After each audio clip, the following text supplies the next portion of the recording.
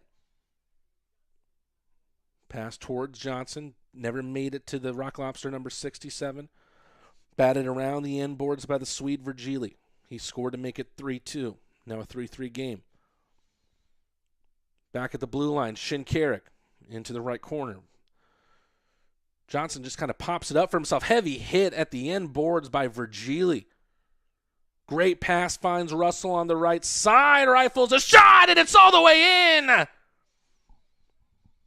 First goal of the third goes toward the Rock Lobsters. We saw the shot from Russell. He'll be the first to celebrate, and there is the goal for Kyle Russell, his first as a Rock Lobster. That was a goal that was long time coming for Kyle Russell. We've seen him with those kinds of shots before, and mostly you live by the philosophy that sometimes the best pass is a great shot. We've seen some assists for Kyle Russell cleaned up by players waiting in the crease, but this time it goes all the way in past Oscar Wahlgren. And the Rock Lobsters have their third lead of this contest. Good shot from Russell. He's now on 9 points on the year, 2 goals, 7 assists.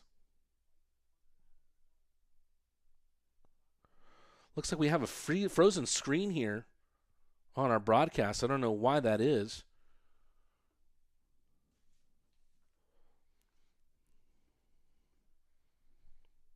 Looks like I fixed it. At the 18:15 mark, face-off will happen to the left of Lavalier. Apologies for that short-lived technical difficulty, but we're back here.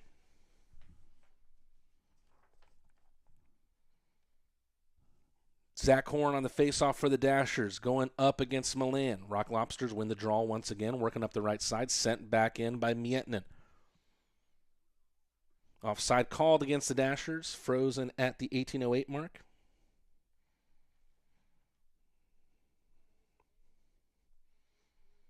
Rock Lobsters with the goal through Russell. Right after that fight between Greco and Wyzak,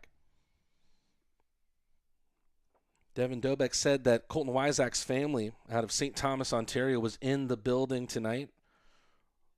Probably a reason why Wyzak was extra motivated to drop the gloves. Weisblatt over the line. Little behind the back pass for Robertson. His shot gets blocked. Dashers working from right to left. Nifty little move from Bushbacker. Pass out to the right. That one just finds a way to miss the net. Lavalier with an initial save. It bobbles over him and just wide left of the Canadians' net. Back for Rothi. Weisblatt got a piece of it, and it's slapped right back at him. Plays it with the glove. Rock Lobsters take it over. Glukaryov for Milan. Good save from Wahlgren right into his chest protector. Wow, a golden opportunity for the Dashers, who trouble Lavalier with a shot. Rebound went over his shoulder, was heading towards the net, and just trickled wide. Lavalier and the Rock Lobsters perhaps lucky that this game is not once again tied. They have the edge right now on this Danville team at 4-3. Goals from Picard, Gallant, Virgili, and now this man, Russell, who rifles another one. Shot blocked right out in front of Wahlgren. Brandon Reller using that big body to block the view of Wahlgren. Gets himself to the slot. Picard trying to fire the rebound back at Wahlgren after the initial shot from Reller. Turnaround pass. Picard. Reller on the far side. Has Alden to his right. Can't evade the defensive work there from Sewertson, who scored late on in the second.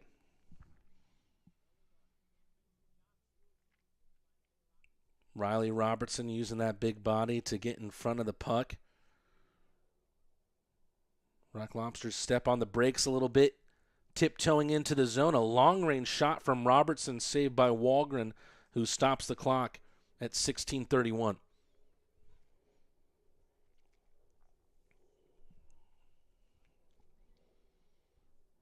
Walgren has had some impressive saves in this one.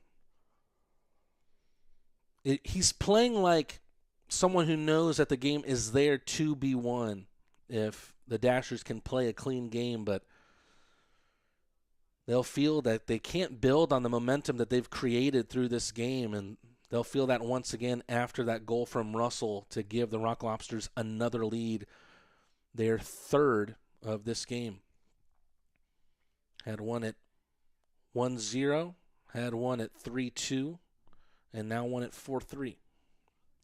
Long-range shot from Robertson off the end boards, almost fell kindly for Virgili. Nathan Malott sends it long. Falls kindly for the Dashers this time. Lavalier swallows that one up after the shot by the Ukrainian Zinchenko.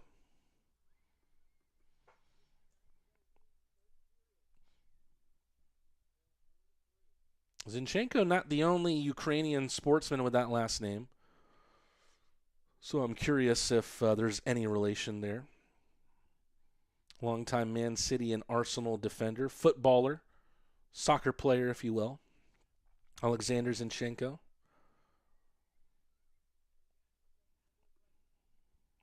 Milan wins the draw, an important one right to the left of Lavalier.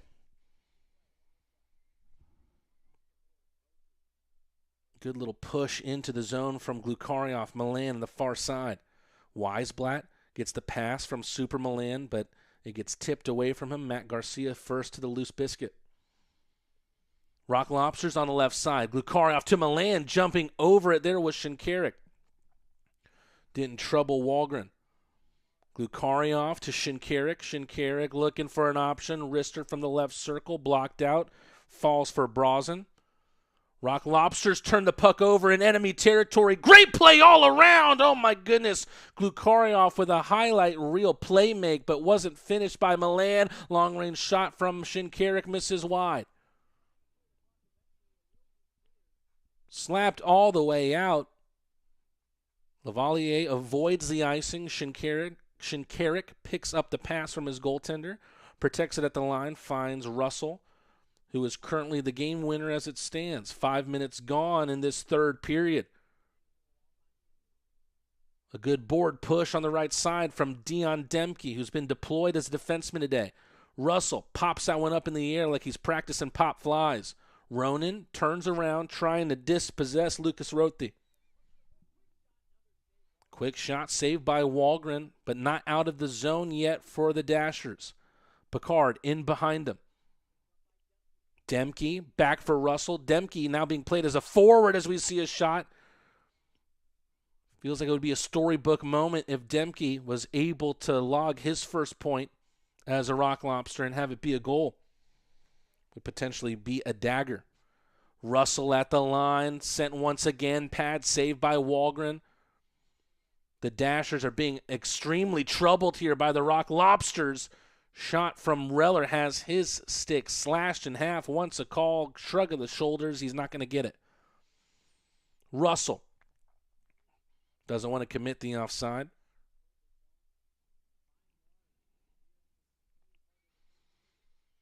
Puck is there for the Rock Lobsters on the far side. Trying the toe drag was Picard. It's stopped by the skate there of Rothi. High slot shot by Garcia. Good block there from the Dashers. They're playing like a team that's desperate for 3 points here. Shinkarik left circle shot. Puck loose out in front. Walgren sees it, sprawls out over it. We go to a media timeout here. Rock Lobsters leading 4-3 after the goal from Russell. More after this commercial break. UGA football player Amarius Mims suffered a serious injury. The quality care from the Piedmont team changed his life. As a football player, my body is everything to me. When I got injured, I was worried about my future in the game, but you and your team's expertise, care, and support reassured me from the start. I've been able to recover because of the quality care I received at Piedmont, and I am back playing at my full potential on the field. I can't thank you enough for what you've done for me, my family, and my future. Your help means the world to me, and I'll always be grateful for your part in keeping my dreams alive. How you doing? Well, I didn't know you were going to be here. Yes, sir. I'm so proud of you. So happy for you. It gives me joy to see you out there on the field doing your thing. You look good. Appreciate It's you. a good-looking ankle. I'm trying to tell you.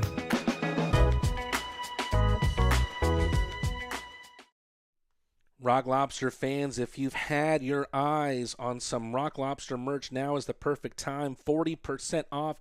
Don't miss your chance to grab your favorite Rock Lobsters hockey gear before it's gone. Our last call, last chance sale is your final opportunity to score incredible deals on all your must-have apparel, from hoodies to long sleeve and short sleeve tees and more. This is the ultimate sale for die-hard fans. Shop now to get your gear before it's too late. 40% off. 40% off. What else do you need to know? Right now, what the Rock Lobsters need to know is to find a way, a method to get past Wallgren once again and find themselves comfortable with their first 2-goal lead since they were up 2-0. Puck dropped to the left of Wallgren. Garcia with a good step up there prevents it from reaching Zinchenko. Virgili in the far corner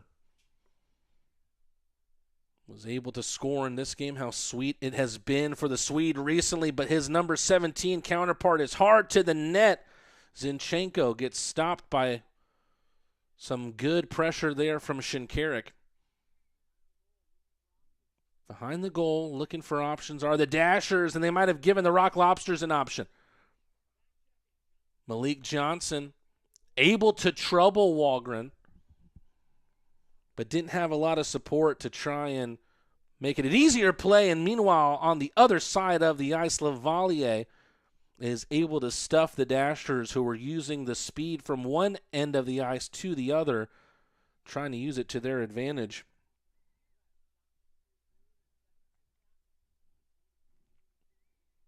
Trey Fisher with the opportunity there.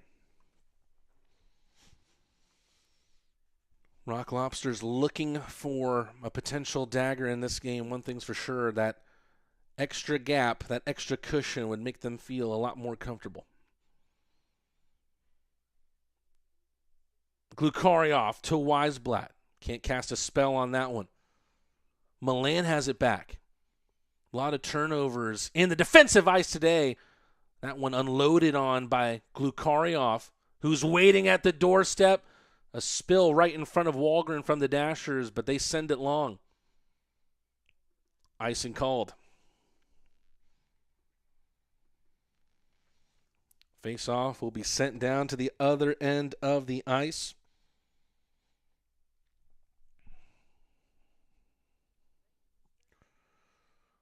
Glukarioff, Milan, and Weisblatt. The newest iteration of the money line, the top line for Steve Martinson in practice, wears the green jerseys. It's really just to differentiate the different lines, but it's definitely a creative moniker from Steve Martinson. And this line has been money lately, especially at home as of late. Meanwhile, Phil Bushbacker hoping to dash the chances of the Rock Lobsters in this game. He has a shot that deflects high and wide.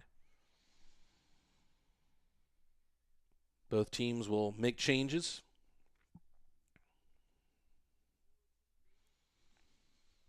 Line of Alden, Reller, and Picard out.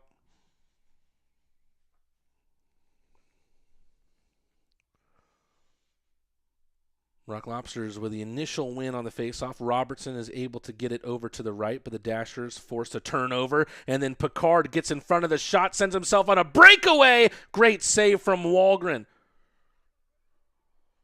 Looked like a penalty shot, but the Swede stuffs the Canadian. A matchup that internationally you would see in the Four Nations, but here at the FPHL level, the Swede gets the better of the Canadian in Picard there. Alden sweeps the face-off to the left for Picard. Picard, having opened up the scoring in this game, has already beat Wallgren once today to make it 1-0. That was a long time ago. There's been 6 goals since then. Juwan Davis on the right, getting troubled by Alden, is able to evade him. Sewertson takes it over. Juwan Davis out of the corner. comes out to the line. Robertson settles it. Backhanded, looking for Shinkarik. Didn't find him. But Shinkarik gets the friendly bounce. Here's Shinkarik once again. Picard onto his right. Shinkarik with a great move into the slot. Misses high. Shinkarik got everything right but the finish. And here come the Dashers with numbers the other way. Backhand pass towards the slot on the center. Shinkarik using his speed to get there. And here he comes once again. But he's out there all alone. Still wound up a shot that missed wide right on Walgren. Gallant to Johnson. Johnson looking for the centering pass towards Virgili. Davis, who sees the long-range pass in towards Sewardson. Sewardson, the hot hand at the moment for the Dashers, but his pass doesn't go to plan. Icing called against the Rock Lobsters. Perhaps that will give the Dashers a breath of life in this game. We go to another commercial break here. We'll be back after these messages.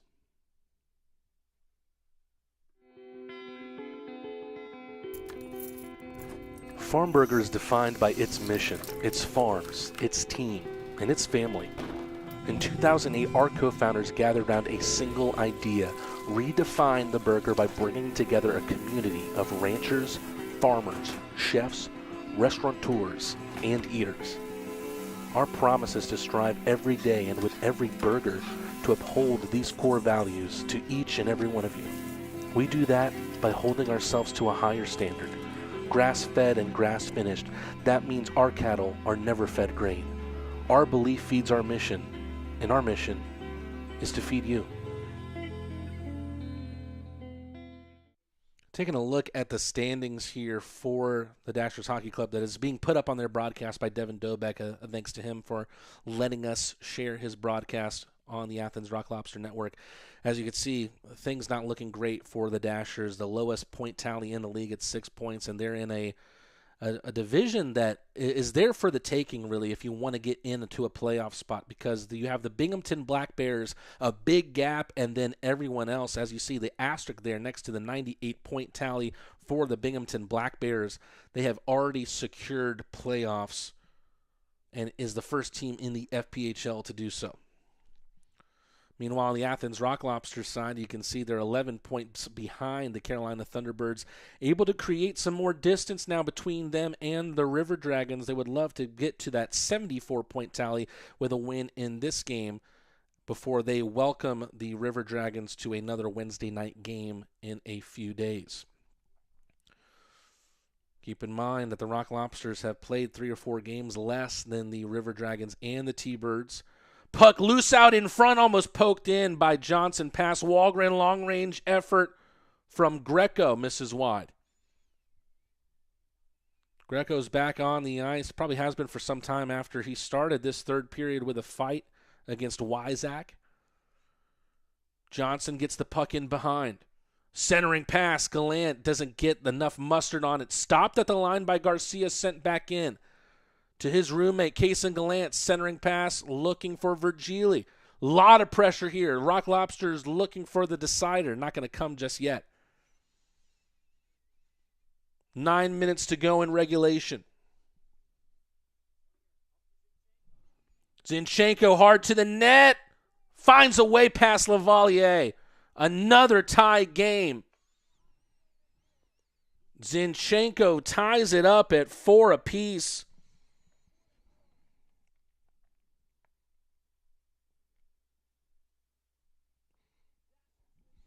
Dashers will not go quietly into the night. And have the Rock Lobsters singing about that dreaded word here with a little less than 9 minutes to go.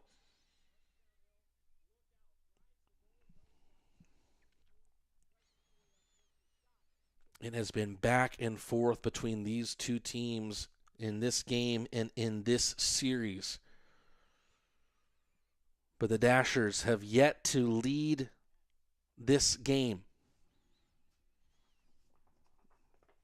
Potentially their only lead in this series came at 1-0 yesterday. Russell with a drop pass to Weisblatt. Return.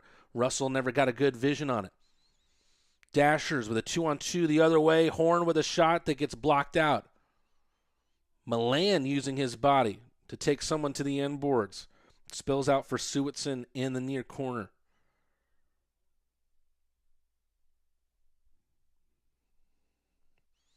Milan to the left. Glukaryov, forehand, backhand. And we got a stoppage right before he was able to make his final move. Milan heading to the box. Dashers on the power play at what feels like a crucial point in this game.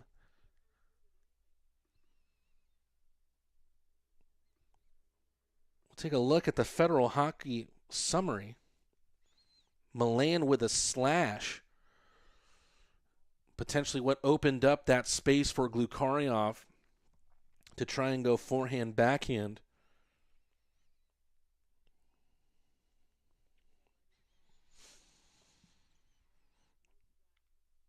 And the Dashers will start this 2-minute advantage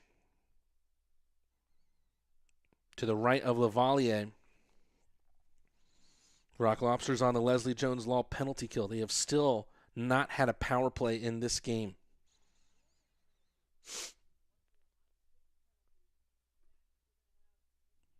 And it looks like it's going to be 4 minutes. A high sticking call called against Milan, and it must have drawn blood. 2 minutes for slashing, 2 minutes for abuse of officials. That's the official word now. Not coming at the right time late on in this game, and Johnson called for the offside. Just a brutal, brutal call here late on in this matchup.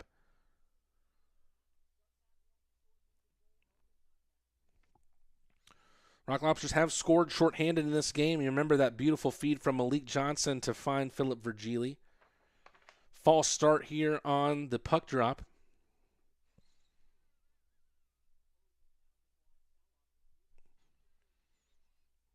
Face off right in front of the Black and Orange's bench.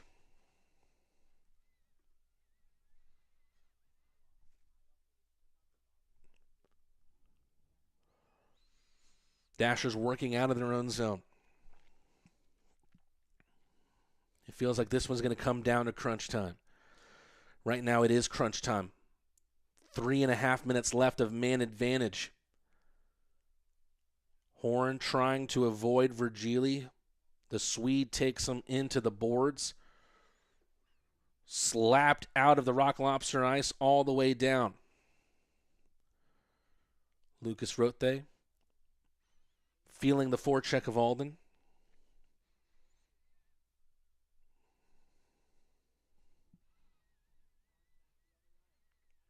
From the right side, dumped into the near corner. Robertson swats it away, but right into the midsection of Salov.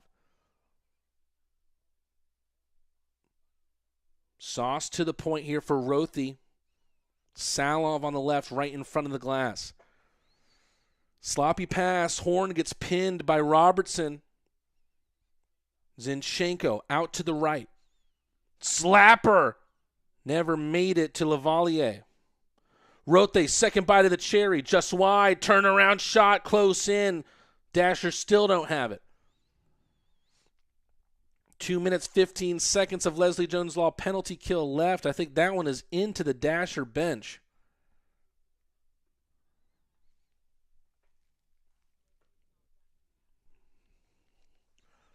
Face off being taken back out in front of Lavalier. Penalty kill unit of Johnson, Ronan, Greco, and Russell.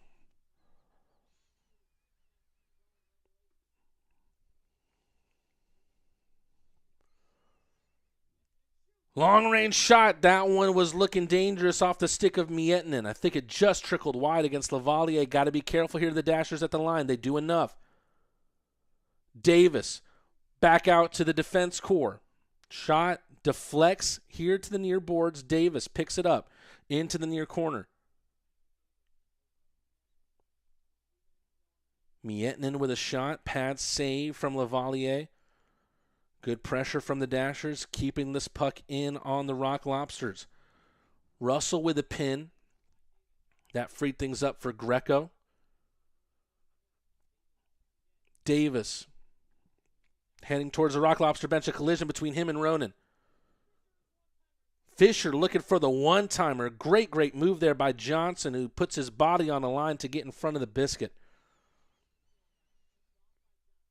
Johnson not giving up on that puck at all.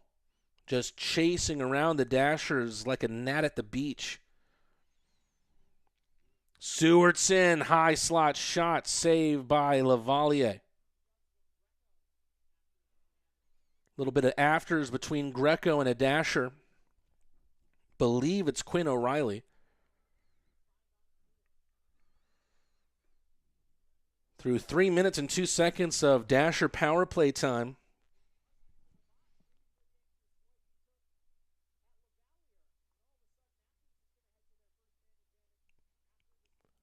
So finally, the Rock Lobsters at some point will have a man advantage as a Dasher and Jawan Davis has been taken to the box.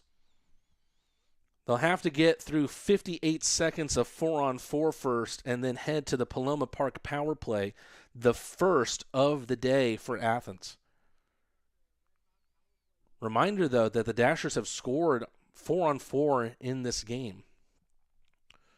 So they have to be careful before that power play starts. So 58 seconds of 4-on-4, then a minute 2 of power play.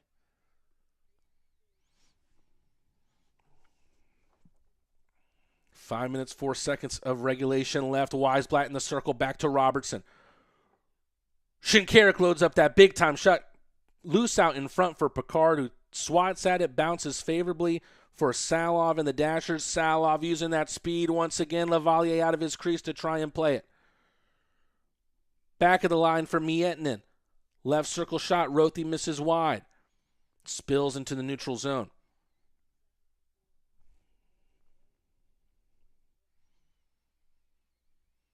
Garrett Milan, the one in the box. He'll be coming out in 20 seconds. Just enough time to come back out and join the Rock Lobster power play, which will start in 15 seconds now.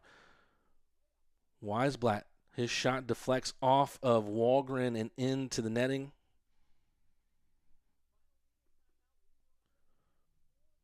Final media timeout of this game. We got 4 minutes and 19 seconds left. A Rock Lobster power play coming up in 12 seconds. Make sure you stay tuned for that coming up after this break. Every business owner who's built a business wonders about their company's legacy. What's the path forward after they decide to take a step back? At the heart of every succession plan is a vision that safeguards hard-earned success. This isn't just paperwork. It's your roadmap, guiding a business during a change in ownership and detailing how ownership transitions and key financial decisions unfold. This instills a profound sense of pride, belonging, innovation, and commitment, ensuring a stable future for the company and a rewarding exit for you. Let's forge that path together. It's a historic season for all the hockey fans in Athens, and how can you celebrate without beer? The Athens Rock Lobster Clawshank Redemption is available exclusively at Terrapin Tap Room. Terrapin, do the right thing, always. There's only one place you can deck yourself out and represent Athens' first ever pro hockey team, the Rock Lobsters. Head to shop.rocklobstershockey.com to get your hats, shirts, and even jerseys now. Another reminder to check out the Athens Rock Lobsters shop, 40% off. You don't want to miss your chance to grab your favorite Rock Lobsters hockey gear before it's gone. Our last call, last chance sale is your final opportunity to score incredible deals on all your must-have apparel, from hoodies to long sleeve and short sleeve tees and more. This is the ultimate sale for diehard fans. Shop now to get your gear before it's too late. Dashers against the Rock Lobsters, and just about 11 seconds left of 4-on-4. And the Rock Lobsters, 3, 2, 1, are now heading to the Paloma Park power play.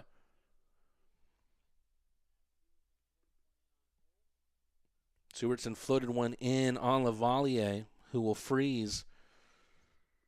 Rock Lobsters having about a minute here of power play time. Jawan Davis in the box for the Dashers. Garrett Milan well rested after his 4 minutes of penalties have been served. Rock Lobsters with a chance to score $3 tacos at Paloma Park for 24 hours through the Fan Saves app if the Athens team can score here on the man advantage. Shinkarik speeding through neutral ice and fires a shot. Glove save Walgren. Coast to coast for the man from BC. Walgren hungry for his first win in the United States. Played 3 games for Port Huron last year, so 2 wins with the Prowlers last year, looking for his first win as a Dasher in what is his 15th game in Danville colors this year. 40 seconds to go on the man advantage for the Rock Lobsters. Here's Shinkarik. Loaded up in Milan, but a save from Walgren. Milan gets it back. Trickles past him. Has to be fetched by Shinkarik in neutral ice. Up the right side for Milan. Drop pass in behind him. Gallant trying to push through on the boards. Milan. Glukarioff, another save. Rather, Virgili with a save. Virgili with a shot saved by his fellow Swede, Oscar Walgren. Matt Groover says, good to have you back, Mattine. I appreciate it. Very, very good to be back. Can't tell you how much I missed you all being here on the Athens Rock Lobster Network, and so much of that is because of how we have really nurtured the culture in our Athens Rock Lobster chat. It has been an absolute gift, and it's kept on giving. Meanwhile, Russell looking for his second of the game. Pad saved by Walgren. Rock Lobsters power play ends without a goal. Still an opportunity to make something happen after the power play. Bounces off the chest of Shinkarik. Dashers have numbers the other way if they can caress this puck into a good area around the net of Lavalier. Jawan Davis using his speed to win it back. Ooh, Philip Virgili lays out Davis, who doesn't know what week it is. Then Reller hard to the net. A hard check sends him spiraling into the side netting. These are 2 teams who are hungry for a win. The Rock Lobsters to continue on their hot roll, and then the Dashers looking to end their long, long misery.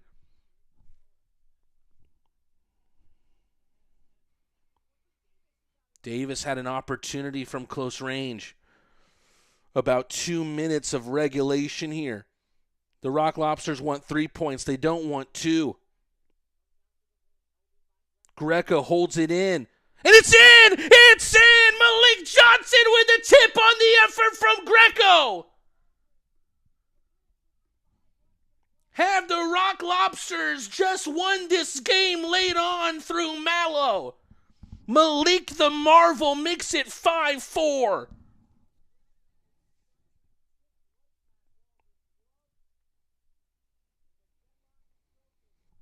Oh my goodness. Shot sent in by Greco. Perfect positioning by Malik Johnson.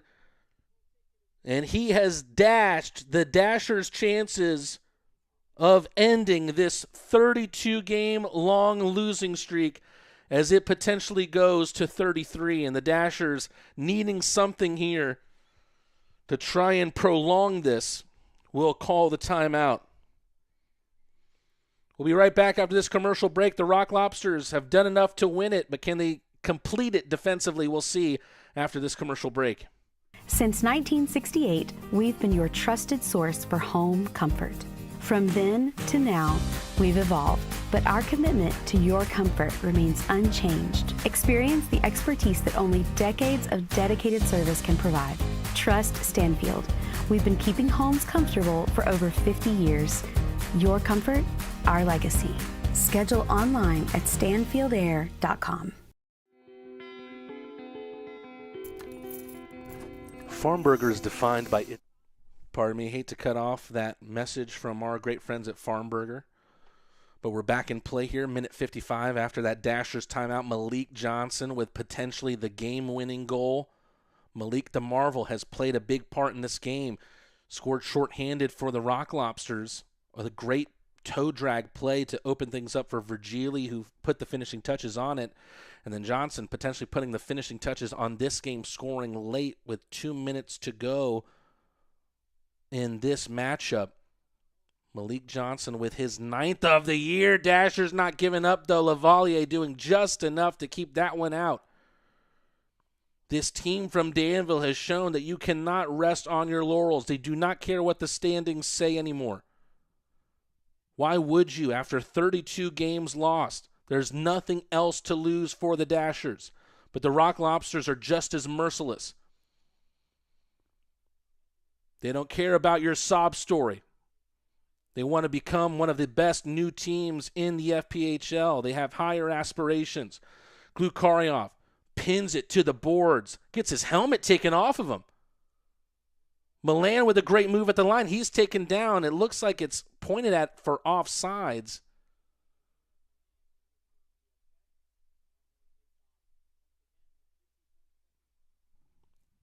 Unfortunate, because it was a great move from Milan at the line that would have really opened up some space in the ice.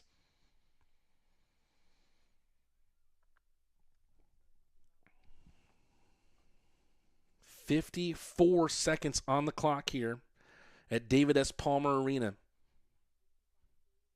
We'll see when the Dashers start thinking about emptying the net.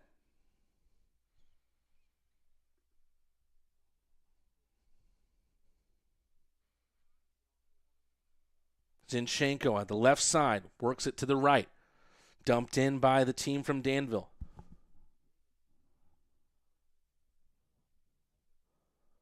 Lavalier with a spill in his crease.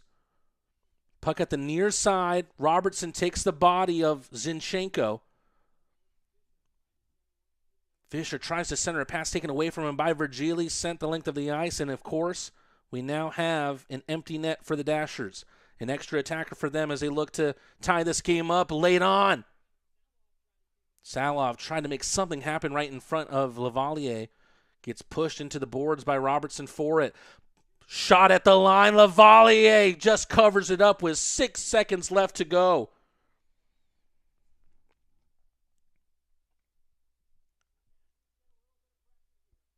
And unless there's a miracle in David S. Palmer Arena, no doubt the prayers are ringing out over the faithful of the Dashers in the stands. But there is only 4 seconds left to try and win a face-off, send a shot to Lavalier to ripple the net and tie things up. Otherwise, it will be a 9-point weekend for the Rock Lobsters, and the losing streak that is record-breaking will continue for the Dashers and will move to 33 games.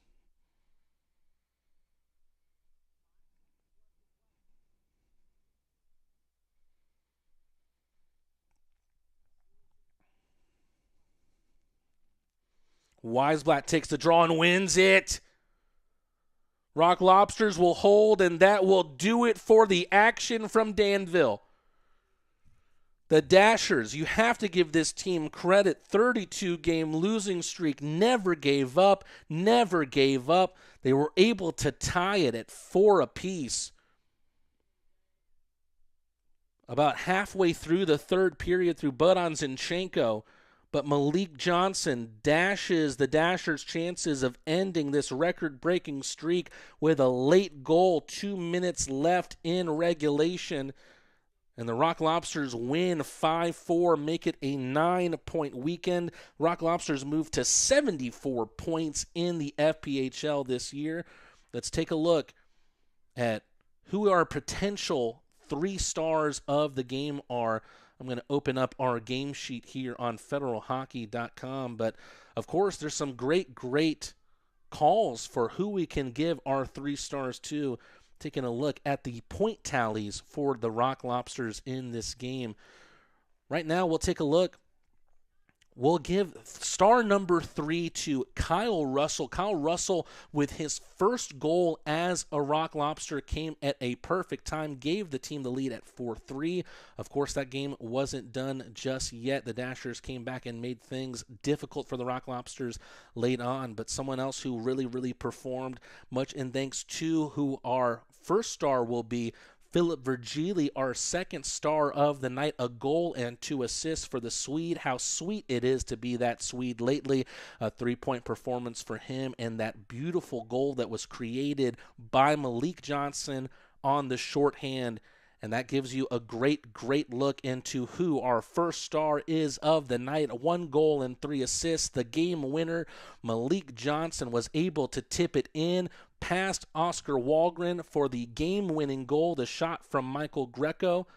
Malik Johnson, with his 9th goal of the year, a 4-point night for him, and he's able to get the job done when things were looking scary, made the affair a 3-point night for the Rock Lobsters instead of 2 or even potentially 0 if the Dashers were able to pull off the miracle. But no miracle tonight. The Rock Lobsters are able to make the dream for the Dashers a nightmare, and they take a 5-4 win against the team from Danville. What's up next for the Rock Lobsters? They head back to Aikens Ford Arena for a Wednesday night game, the last of the month. It has been a trend against the Columbus River Dragons, Wednesday night games in the month of February against the Columbus team. That game with a puck drop at 7:05, and then the Rock Lobsters travel to Blue Ridge, Wytheville, Virginia, to take on the Bobcats Friday and Saturday in Wytheville at 7:30, then come back to Athens on Sunday, puck drop for that game happening at 7:05. Well, fans, it's been absolutely great to be back on the broadcast with you here in Woodstock, Georgia, my little studio here that we call the game for remotely. But the big news, the Rock Lobsters are hot on a lobster roll, now a 9-game winning streak, and a lot of those games they were able to win in regulation. They now stand at 74 points and have a strong standing second in the Continental Division. Well, this has been Matt Teen Rad saying so long from Woodstock, Georgia, calling this game. The Athens Rock Lobsters win it late thanks to Malik Johnson. They take the game against the Dashers 5-4. Rock Lobsters on a 9-game winning streak. The losing streak for the Dashers moves to